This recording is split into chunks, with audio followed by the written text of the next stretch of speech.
तर SC STंना आरक्षण होतं, पण ओबीसींना आरक्षण नव्हतं. ओबीसीच्या आरक्षणासाठी पक्षाचे संस्थापक माननीय कांशीराम साहेब हे भारतभर फिरले. भारतभर त्यांनी सभा घेतल्या आणि त्या सभा घेऊन VP सिंगाच्या सरकारवरती त्यांनी दबाव निर्माण केला की ओबीसीची तुम्ही जनगणना करत नाही, ओबीसीचा पर्सेंटेज 52% आहे आणि तुम्ही त्यांना आरक्षण देत नाही.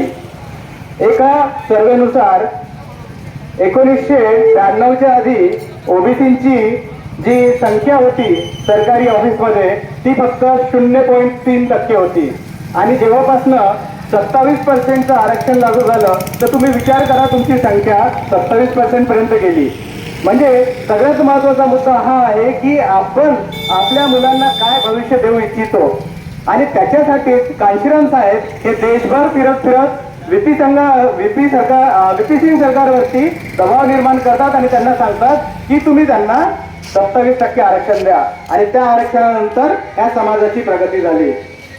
म्हणून मतदार बंधू भगिनींनो लक्षात ठेवा, बहुजन समाज पार्टी ही सरकार बदलण्याचं काम करेल आणि प्रत्येक समाजाला त्यांच्या डाटानुसार त्यांची भागीदारी सुनिश्चित करेल. म्हणून तुम्हा सर्वांना अशी विनंती आहे की आपण बहुजन समाज पक्षाचे आमचे उमेदवार कुंभलकर संजय भैया 1 नंबर बटन याच्यावरती आपलं मत देऊन त्यांना विजयी कराल. तुम्हाला अधिकार बजवायचा आहे, तुम्हाला दान करायचं नाही आहे. तुम्ही मागच्या 70 वर्षापासून तुमच्या मताचं दानच करत आलेला आहात आणि एकदा दान केलं की त्याची काय परतफेड होईल ते सांगता येत नाही.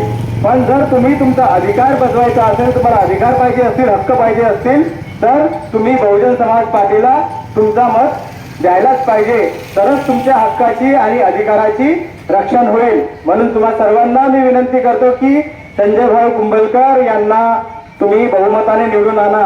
आपल्याला शिक्षण, आरोग्य, रोजगार, इथलं पर्यटन ह्या सगळ्या विषयांवरती काम करायचं आहे. इथल्या स्थानिक लोकांसाठी आपल्याला रोजगार निर्माण करायचा आहे. आज आपण बघतो आपली मुलं मोबाईल घेऊन बसतात आणि त्या मोबाईलमध्ये एवढं डाटा राहते की त्यांच्या लक्षात काहीच येत नाही.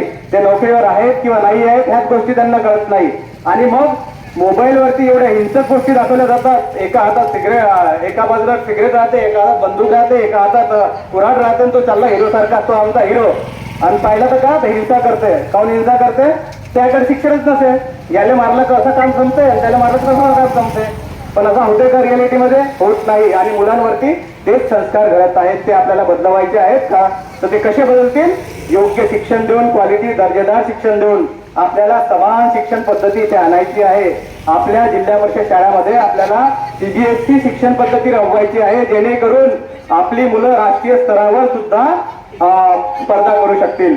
म्हणून आपल्या सर्वांना विनंती आहे की ह्या सगळ्या गोष्टी करण्यासाठी आपण बसपा बहुजन समाज पार्टीचे जे आमचे उमेदवार आहेत संजय भाऊ कुंभलकर यांना बहुमताने विजय करून द्या, यांना बहुमताने विजय करून द्या. धन्यवाद.